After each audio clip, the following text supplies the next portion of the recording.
Hi guys, welcome back to my channel. For those of you who are new, my name is Anya, but you can call me Onion Bear. Fortunately, I'm a little bit sick right now, so bear with me with my voice this time around. Today's video is going to be about some more paranormal experiences that either my family or I have been part of, specifically my father and I. Most of the stories are gonna be involving him. Anyways, let's just dive right in.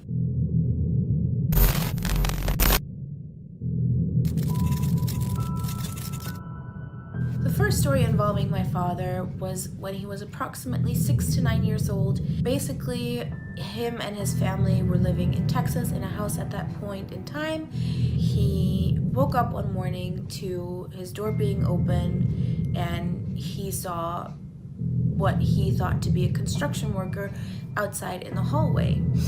Now, he wasn't thinking too much about it at that time. You don't really, when you're that young, you don't really think about that kind of stuff at all, or ghosts or anything like that. But what happened was, this man, I guess, was looking at him, maybe even was in his room, I'm not entirely sure. But eventually, this gentleman actually left the hallway and went down the stairs and must have left the house. Now, soon after that, my father went to his mom, who was downstairs, and asked her, who was that gentleman who just left the house? Who was that construction worker? What was he doing here? And she looked at him a little bit perplexed and was a little confused. And she was like, no one was here. We've been here by ourselves the whole morning. What are you talking about? What guy? So she was starting to kind of freak out a bit. That's when he explained, there was a construction worker. He was outside my room. I don't know what he was doing, but he was just outside my room doing something. That's basically the end of the story. We don't know what exactly happened, if it was a ghostly apparition or not, but I'd like to think about it as one. I don't want to think that for some reason my father had a construction worker stalker. That would be very creepy to think of, but I honestly want to believe that it was kind of a ghost. Anyways. The second story involving my father was when he was a few years older, so around about 12 years old, I want to say, and he had some reoccurring dreams. Now, those dreams involved him being in the cockpit of a two-seater plane, and he would enjoy the flight, and that's basically when he would wake up most of the time. The last few dreams that he had of those reoccurring dreams turned to the worst when the airplane failed and eventually crashed. Now, at that point in time, he would actually wake up and he would, of course, not know where exactly this was at, where it was taking place, or anything like that. But he vividly can actually remember everything that happened, who was involved, and that kind of thing. So eventually those dreams just stopped and he just lived on his life. A few months later, he was watching TV when all of a sudden there's a news report stating that a two-seater airplane had actually crashed in Florida. Again, my father remembers exactly vividly who was involved, how it crashed, and where it crashed, and everything like that. He remembers all of the details, as if he actually was there. And when they showed, pictures of the people who were involved, or just the scene of it all, he really remembered it, and he was kind of shocked, because how can something that he dreamed become true? And was there anything that he was supposed to do about it? Was there, what was the point of him being shown these dreams? Let me know in the comments down below. What do you guys think? And the last story involving my father was a little bit more recent. As you guys who follow my channel might have known from the last video, my family and I had moved to Germany, and this took place in the second house that we lived in. So basically, like any other morning, what would happen is my father would get up, he'd go to the washroom, and he wouldn't turn on the lights because it's still fairly early in the morning, around 5 to 5:30, and he would take a shower in the dark, but he wouldn't lock the doors, just out of respect for my mom, who might have to use the washroom, because that happens once in a while. So my father is taking a shower in that morning, and as usual, he doesn't have the light switch on. He's facing the corner where the shower is located at, and he's just taking a shower like usual, having his eyes closed. However, that's when he kind of feels a presence with him, and since he has his eyes closed, you don't really exactly see when the light is switched on, but you can kind of tell when it's switched on because everything's like a little bit more brighter. So that's exactly what he felt. He felt the light switch going on, he felt someone in there with him, and he also started hearing the shower doors opening. Now, afterwards, shortly after the doors opened, he felt 3 distinct taps on his shoulder. Now, everyone could argue it might have been the water just dripping down onto his shoulder, but it was very firm. You can feel when the water's dripping on you, and you can feel when someone's actually touching you. Now, he felt someone touching him and not water dripping on him.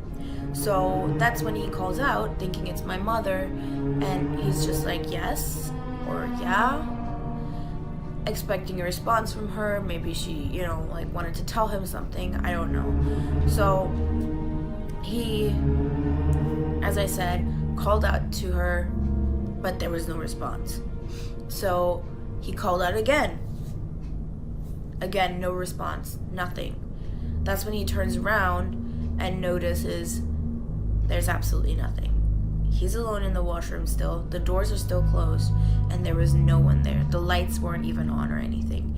So no one had been in the washroom at all. And I don't know, that's just really, really freaky to me, honestly.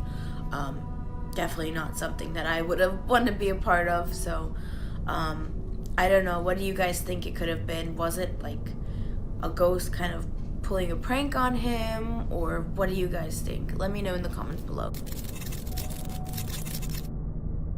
Now I will be sharing some more stories of my own, and the one that I want to talk about first is when I'm still living with my parents in the same house that the previous story happened in. And at this point in time, I feel like we might have just moved into that place, and we were starting to get settled in. Now, my mother is a very passionate quilter / patchworker, so she loves anything related to sewing, maybe sewing machines, any kind of threads, or even the materials used in making all of those products. Now, my mom had just at that point in time bought a very old Singer sewing machine, and I'm going to put a picture right over here for you guys so you can kind of imagine what it's about. So you have basically the feet where you'll have to manually pedal it to actually operate the sewing machine, so it doesn't operate on any electricity. It also has a little cover that you can put on to make sure that it doesn't get dusty or dirty or anything like that while you're not using it. Now, my mother had actually just bought it that day off of eBay. So my mother set up the sewing machine that day and put it upstairs, I believe, in the studio area of the house, and that was that. So I thought. Unfortunately, this was a summer day, I want to say, and so the night was still quite hot, so we had all the doors open and all of the windows open. I was laying in bed, probably watching some YouTube or playing games or whatever. I don't really exactly remember, but what I do remember is that I was probably the only one who was still awake in the whole house. My mom and dad had already gone to sleep already. It was probably around about 11 o'clock, I want to say, and the rest of my family had also gone to sleep. So I was probably the only one awake at that time when all of a sudden I heard, and it was like someone was really going super fast on that sewing machine. Like, it was very loud and it was very fast. It probably lasted like a second or two, and it stopped. So I got up and I was like really confused, like what the heck happened? And it happened again. This time a little bit shorter. That's when I got out of my room and called out to my mom and was like, "Mom, what are you doing on the sewing machine?" And she's just like really tired and groggily saying, "I'm not doing anything on the sewing machine. I've been in bed all this time. What are you talking about?" And I'm just saying, "Mom, I just heard the sewing machine go off very loud and clear. What do you mean you're not on the sewing machine?" And she's just like, "I've been up here in bed all this time. I haven't done anything. I didn't even hear anything." And when I asked the rest of my family in the morning if they had heard anything, everyone was like, "No, didn't hear anything." So until this day, my family makes fun of me about the sewing machine because they think that I went cuckoo or something for a moment there. I believe it's true. I don't know if it might be like some kind of residual energy from a spirit, but after that night I never heard it again. So I don't know if there was any kind of energy within that sewing machine or not. What do you guys think? And the last story that I'm going to tell today is actually one that happened just recently.